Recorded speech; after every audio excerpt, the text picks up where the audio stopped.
ఇలా మీరెప్పుడైనా మటన్ కర్రీని ట్రై చేశారా? ఒక్కసారి నేను ప్రిపేర్ చేసిన విధానం చూసి మీరు ట్రై చేయండి. అండ్ టేస్టీగా ఉంటుంది. చాలా ముక్క కూడా మిగల్చకుండా తింటారు. వీలైతే ముక్కలు కూడా పక్కకు పెట్టి గ్రేవీతోనే తినేస్తారండి. సో అంత టేస్టీగా ఉంటుందన్నమాట. సో నేను ఎలా చేశానో ఒకసారి చూసేసేయండి. రెగ్యులర్గా చేసే విధానం కంటే కూడా ఇది డిఫరెంట్గా ఉంటుంది. ఒకసారి అయితే మీరు వ్లాగ్ అంతా కంటిన్యూగా స్కిప్ చేయకుండా చూసేసి ట్రై చేయండి. యమ్మీ యమ్మీ అండ్ జ్యూసీగా ఉండే మటన్ కర్రీ అండి. దీంట్లో వైట్ రైస్లోకి బాగుంటుంది, చపాతీలోకి బాగుంటుంది, బగారా రైస్ ఇలా దేంతోనైనా కూడా మనం ఎంజాయ్ చేయొచ్చు అనమాట. చాలా అంటే చాలా టేస్టీగా ఉంటుంది. రండి ప్రాసెస్ ఎలా చేశాననేది చూసేద్దాం. హాయ్ అండి, వెల్కమ్ టు శ్రీవారి వింటేజ్ శ్రీమతి ఛానల్. అందరూ ఎలా ఉన్నారు? బాగున్నారా? మేము బాగున్నాము. మీరందరూ కూడా బాగుండాలని ఆ భగవంతుని మనస్ఫూర్తిగా ప్రార్థిస్తున్నాను. సో కొత్తగా ఈ వీడియో ఎవరైనా చూసినట్లయితే లైక్ చేయండి, షేర్ చేయండి, సబ్స్క్రైబ్ చేసుకోండి. సో వ్లాగ్ అయితే కంటిన్యూ చేసేద్దాము. నేను ఇంతకుముందు చెప్పినట్టుగా మటన్ కర్రీ యమ్మీగా జ్యూసీగా అండ్ ఎంజాయ్ చేస్తూ తినాలి అని అంటే ఈ ప్రాసెస్లో చేసినట్లయితే ఫుల్ ఎంజాయ్ చేస్తారండి. సో నేను రెగ్యులర్గా నేను చేసిన రెసిపీస్లలో అంటే మటన్ ప్రిపేర్ ఎలా చేయాలి ఏంటి అనేది చాలాసార్లు నేను పెట్టాను వ్లాగ్స్ అనేటివి కూడా. మీ ప్రీవియస్ వ్లాగ్స్లో కూడా చూడండి ఎలా చేస్తాను ఏంటి అనేది ఒకసారి చెక్అవుట్ చేయండి. ప్రీవియస్ వ్లాగ్స్లో కూడా ఉన్నాయి. ఇప్పుడు నేను చేసే విధానం మాత్రం కొంచెం డిఫరెంట్గా ఉంటుంది. సో ఇక్కడ ఏంటంటే 2 ఇంగ్రీడియంట్స్ని నేను ఫస్ట్గా యాడ్ చేస్తూ ఉంటాను అనమాట. సో ప్రాసెస్ అయితే మీరు చూస్తూ ఉండండి, మీకే అర్థమవుతుంది ఎలా చేశాను అనేది.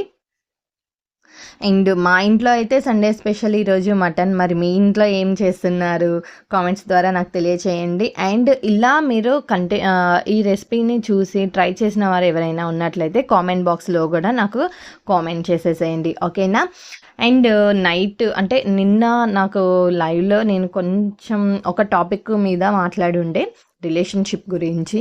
అంటే మంచి రిలేషన్షిప్ స్ట్రాంగ్గా అంటే మంచి బాండింగ్ తోటి రిలేషన్షిప్ కంటిన్యూ అవ్వాలి అని అంటే ఎనీ రిలేషన్షిప్, అది ఏ రిలేషన్షిప్లో అయినా కూడా ఇది మనం మెయింటైన్ చేయాలి. సో ఎనీ రిలేషన్షిప్ స్ట్రాంగ్గా ఉండాలి అని అంటే ఏం మెయింటైన్ చేసుకోవాలి అనే దాని గురించి మాట్లాడాను. అందరూ వాళ్ళ ఒపీనియన్స్ చెప్పారండి. నాకు చాలా హ్యాపీగా అనిపించింది. చాలా డిఫరెంట్ వేలో వెళ్ళింది లైవ్ నిన్న. నాకు అదే ఒక మంచి ఎక్స్పీరియన్స్ లాగా, అంటే వాళ్ళ ఒపీనియన్స్ షేర్ చేసుకున్నారు.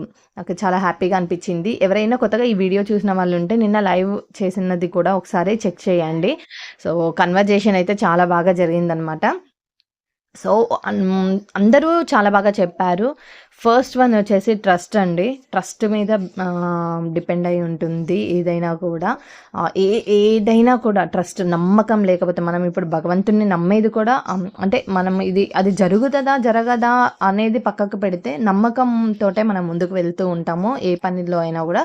సో ఫస్ట్ రిలేషన్షిప్కి కావాల్సింది కూడా నమ్మకము. ఆ నమ్మకం తర్వాత టైం ఇవ్వాలి వాళ్ళతో మాట్లాడడానికి, వాళ్ళ ప్రాబ్లమ్స్ అర్థం చేసుకోవడానికి, వాళ్ళ ఫీలింగ్స్ని అర్థం చేసుకోవడానికి, వాళ్ళ పక్కన కూర్చొని నేనున్నాను అని భుజం తట్టే పర్సన్స్ ఉండాలి.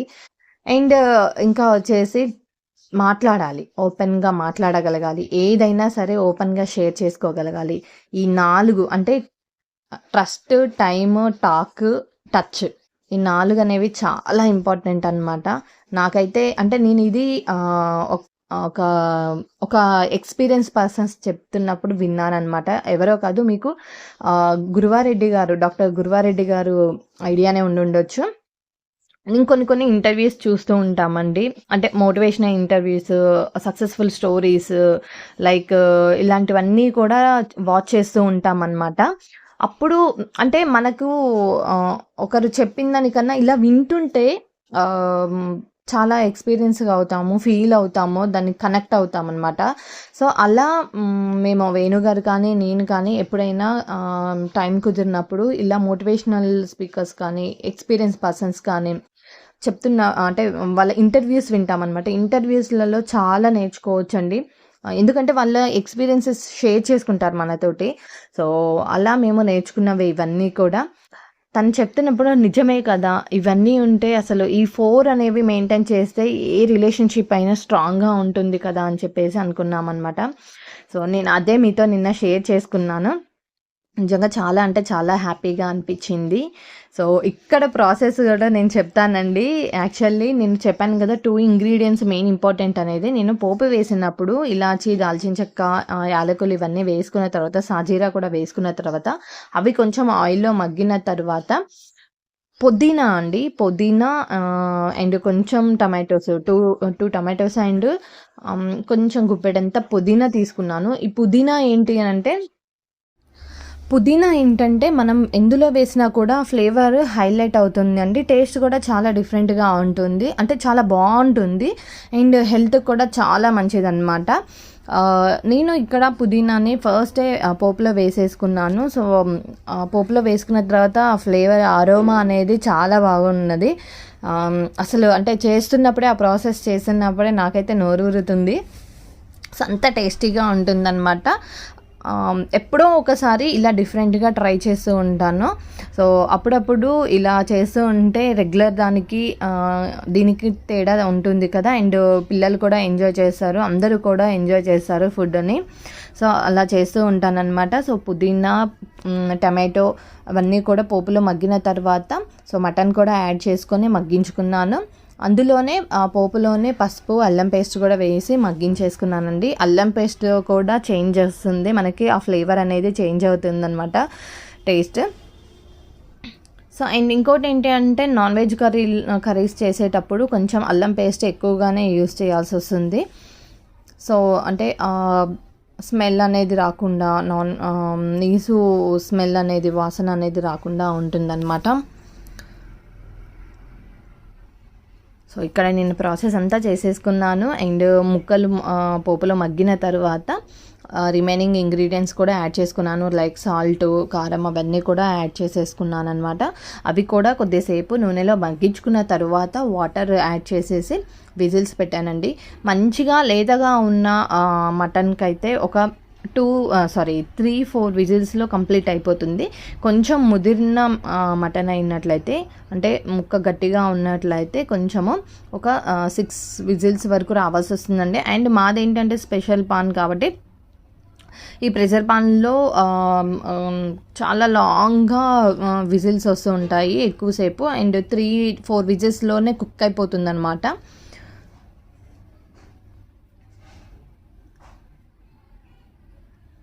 ఇంకా మీరు ఏం ఈరోజు స్పెషల్ చేసుకున్నారనేది కూడా నాకు కామెంట్ బాక్స్లో తెలియచేయండి. అండ్ ఒక్కసారి ఇది ట్రై చేసిన తర్వాత మళ్ళీ చెప్తున్నాను, కామెంట్ బాక్స్లో మీరు ఎవరైనా ట్రై చేసినట్లయితే సో కామెంట్స్ పెట్టేసేయండి. అండ్ అందరూ లెంతీ వ్లాగ్స్ పెట్టండి, షార్ట్ వీడియోస్ పెట్టండి అని చెప్పేసి అడుగుతున్నారు లైవ్లో. సో డెఫినెట్గా అండి, మ్యాక్సిమం నాకు ఎంత పాసిబిలిటీ అయితే అంతవరకు మీతో కనెక్ట్ అవ్వాలనే ఉంటుంది నాకు. అండ్ లెంతీ వ్లాగ్స్ పెట్టాలి, ఇంకా షార్ట్ వీడియోస్ కూడా పెట్టడానికి ట్రై చేస్తాను.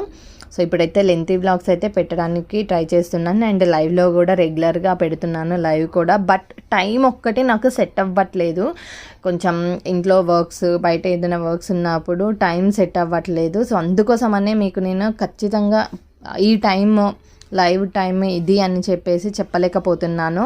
అందరూ అడుగుతున్నారు, అక్క టైం చెప్పండి, సిస్టర్ టైం చెప్పండి, ఏ టైంకి అంటే మాకు నోటిఫికేషన్ రాదు, ఏదైనా టైం అనేది పర్టికులర్గా చెప్తే ఆ టైంకి మేము ఆన్ చేస్తాము అన్నట్టుగా.